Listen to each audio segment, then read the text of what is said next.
Yo, what is up, guys? So today I'm bringing you my week 6 battle against youngster Bill for the Hive, and let's get right into the team build. So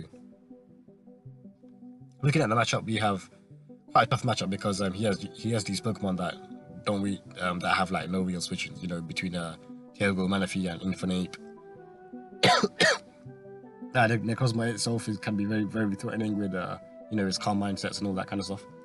And Ribombee was with Quiver Dance, Bug Buzz, Moonblast, and Hidden Power Ground, that can very easily blow through my team. So I had to factor all these in, and basically I had to do some kind of smart building with my bulky Pokemon. So basically what I started with is Bedef Quagsire. Now this thing counters the Ribombee minus Energy Ball, but I don't see him being Energy Ball against my team. He would go for Hidden Power Ground because I have Heatran. So this thing I can just go for Haze on the Ribombee, and the Toxic, stall it out, recover, Earthquake.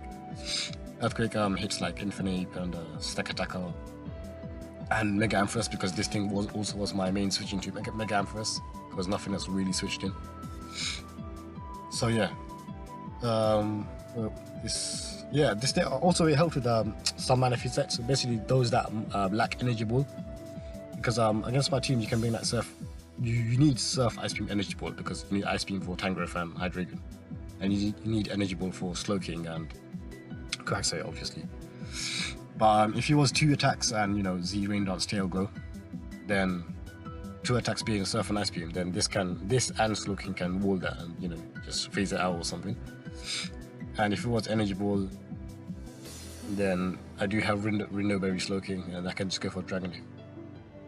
So yeah, but basically what these 2 waters did is basically check every single set of Manaphy. Even Z Rain Dance 3 attacks or anything like that. So yeah, next up was Slowking. Basically the main role of Slowking was to switch into Infernape. But one set that was threatening was Nasty Plot with Grass Knot, which blew through my Slowking.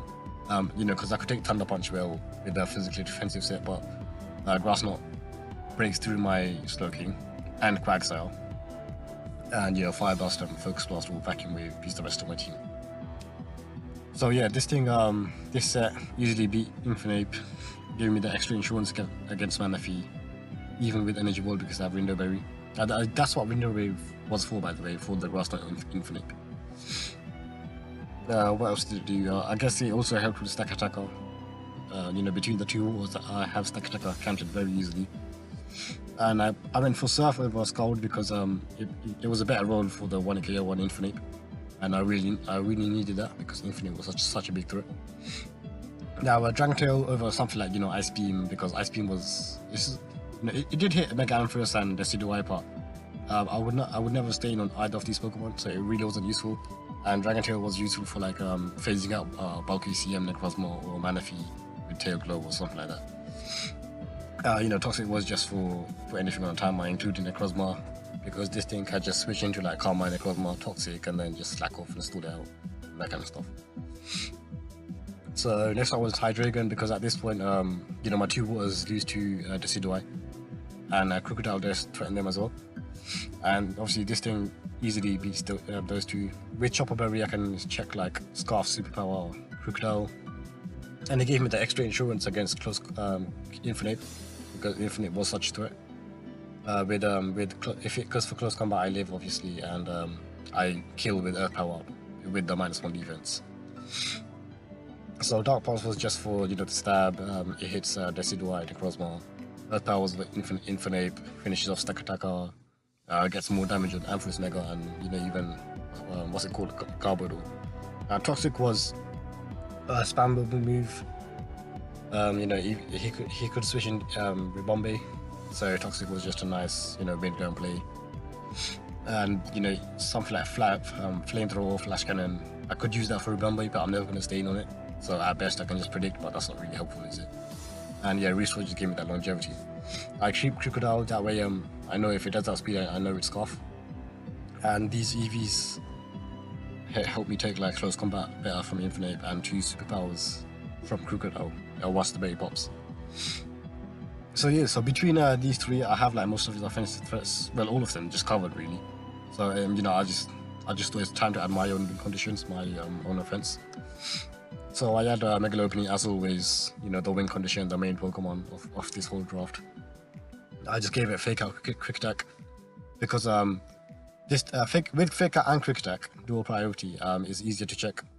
Z Raindrops Manaphy and Scarf Infinite or something like that, and saves as well as Ribombi, Crivardon's Ribombi.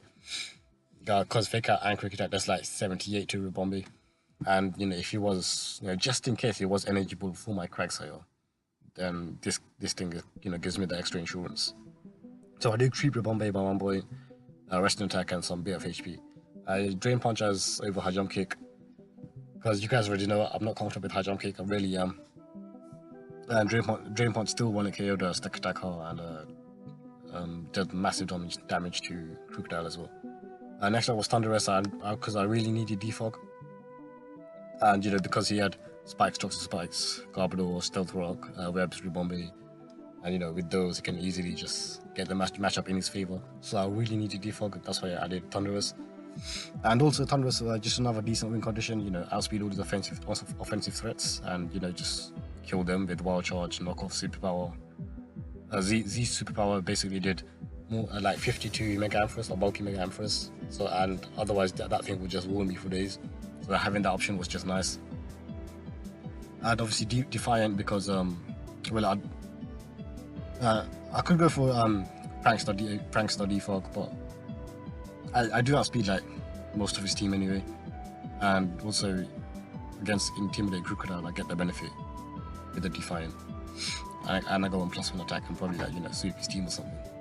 So lastly was Heatran, because Spadef Quagsire still took like, well, if he was offensive max special attack Ampharos Mega, Dragon Pulse did like 49, you know, almost very close to 2 hit KOing, so you know, Quagsire was heavily pressured. So I figured I need some extra insurance, and Heatran also gave me Stealth Rock, which I very much needed. So yeah, Lava Plume, Earth Power, basically Lava Plume just a stab, you know, very spammable move. Earth Power hits off what's it called, Infinite, Stack Attacker, hits, yeah, it just rounds off the coverage really well, hits Garbodor a bit harder. Toxic was just a nice spammable move, because his main situation could be like Manaphy, so you know, I can go for Toxic on the output and a timer.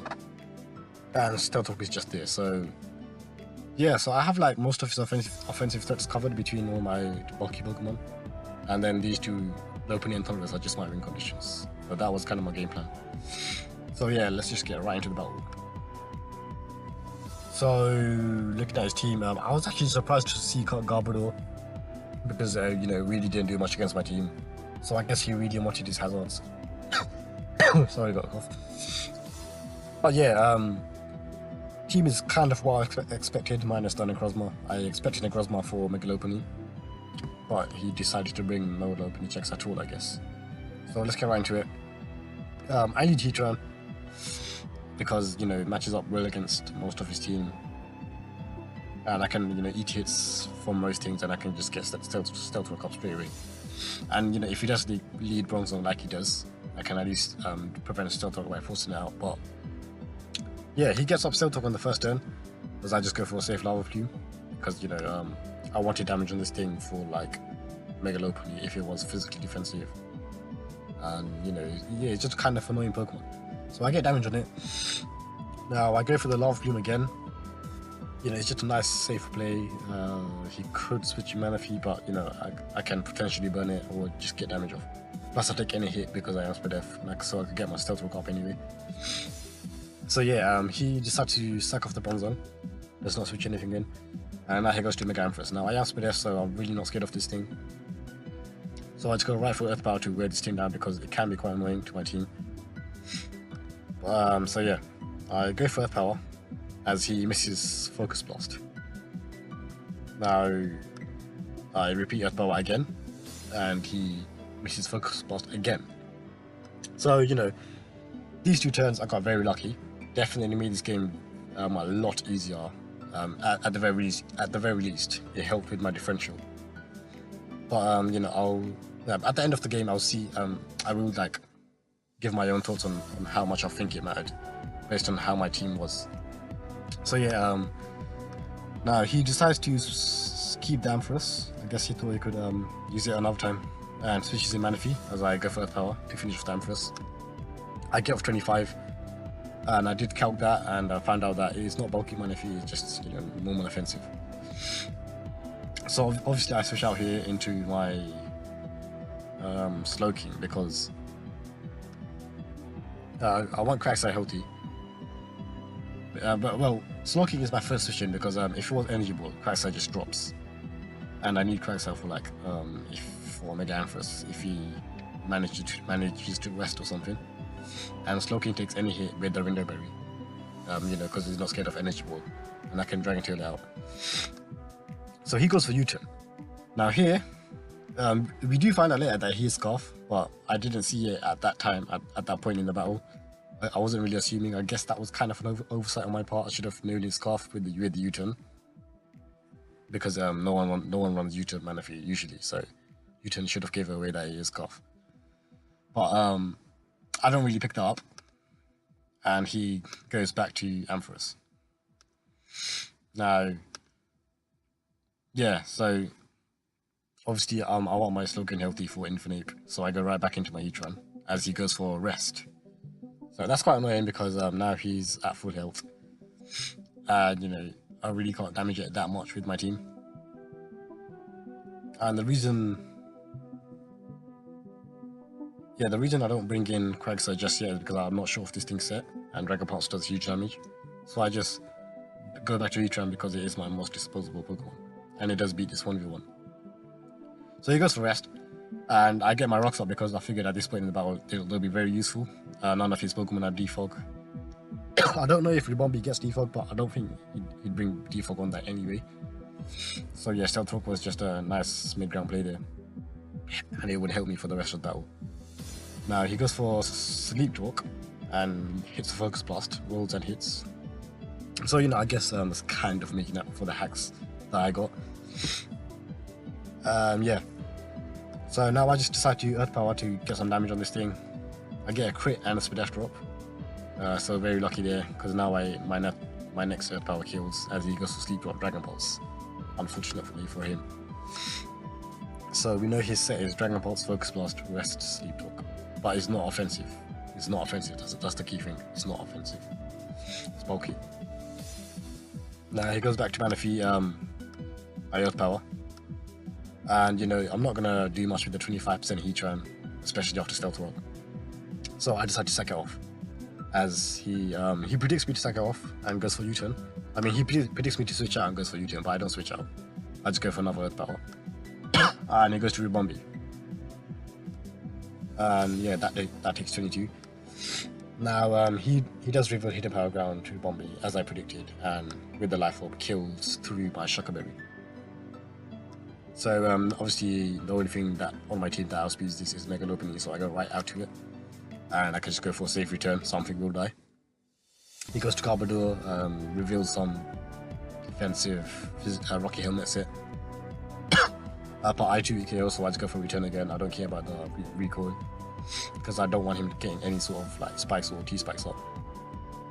So yeah, he goes to Infinite. I am fearing Scarf or Mach Punch, so I'll make the safe play and go right to Slow King. And he does indeed go for Mach Punch and reveals the Life Orb. So that does make things quite easier. Yeah, so what I do here is I go for, instead of killing off itself, which would be kind of stupid because I don't see him staying in anyway, I go for Dragon Tail because I figured he's gonna bring in Ampharos, and that would be his only chance to, like, you know, rest again and get some health back. So I go for Dragon Tail as he U-turns out to Ampharos, and I Dragon Tail out his Ampharos. That way, now you know he really can't rest. He can't do anything. That Ampharos is gone. If he did manage to rest, it makes his battle a lot harder. Yeah, because you know it can take a lot of hits, and it just makes my situation a bit harder. So he goes back to Infinite. I have no switches to this thing, and I figured at this point Slow King done its job because we know his Life Orb. So Fake Out and Quick Attack, nobody can beat that with a dual priority at this range, and Thunderous can outspeed So yeah, I just sack off the Slow King as he goes for U-turn and kills me. He goes to Ribombi. So I go right back into my low opening as, you know, same reason as before, the only thing that outspeeds, so nothing else has to take damage. I go for a safe return, something will die, he sacks off the Ribombi. Now he goes to Infinite. I could quick attack, but it doesn't kill at this range. I need like one more round of stealth talk damage, or life or damage. So I decide to go to my Thunderous, yeah. I'm not sure why I went to Thunderous. I guess Hydreigon was the best. Yeah, because Hydreigon doesn't beat Infinite. It doesn't beat Manaphy. I probably should have went to Hydreigon, I'm not sure. But I just figured maybe Hydreigon would be useful. Because it was Chopper Berry, so I could lure this thing, I guess. But I go to Thunderous as he goes for U-turn, predicting my switch out from Lopunny, because last time I switched out in fear of my punch. Now he goes to Manaphy. So I just go for a wild charge here, but he reveals that he is indeed Scarf. So yeah, if I knew from the U-turn that he was Scarf, I would have went to Quagsire, you know, just to get that differential up and not, you know, win 4-0 instead of 3-0. But yeah, we know he's Scarf, so I go to Mega Lopunny because Fake Out Quick Attack can kill this thing. And at this point, the game is mine because, yeah, basically I Fake Out here. He sacks off the Ampharos, and Quick Attack will just win after Stealth Talk damage, and Infinite will die as Quick Attack will finish that off, and Manaphy will die to Quick Attack as well. So Lopunny ends up with 5 kills in that battle and makes it 16 kills for the season, going absolutely ham. Now, as for those focus blast myths, yeah, as I said, obviously they made the battle a lot easier, you know, I get to damage his Ampharos or whatnot, but then again, he wasn't offensive. We know he was a bulky Rastoxit. So that means my Quagsire can switch into that for days. And, you know, Quagsire, what's it called? Bronzong was dead at that time. Ribombi, if anything, doesn't want to switch in because Quagsire counters that. So I could just continually switch into my Quagsire on his Ampharos and just Earthquake away, you know. As the battle goes on, Earthquake will just chip away at his team, and I can just continually just repeat that process. So I think I still had the game in the bag anyway. Like, yeah, the game, like, you know, instead of basically switching into the Heatran, I would have just went into the Quagsire instead, and you know, I would still have control of the battle. So yeah, as I said, that's basically, I think the only thing it helped with was differential. I think I still had the game in the bag. Because, yeah. Well, it's taking me so long to say this. Basically, Quagsire would just switch into his Ampharos forever. And I would just chip away with Earthquake. It would just change things a bit. But Mega Lopunny and Thunderous would win anyway. So yeah, thanks for watching. Hope you enjoyed. Be sure to like and subscribe, and peace out.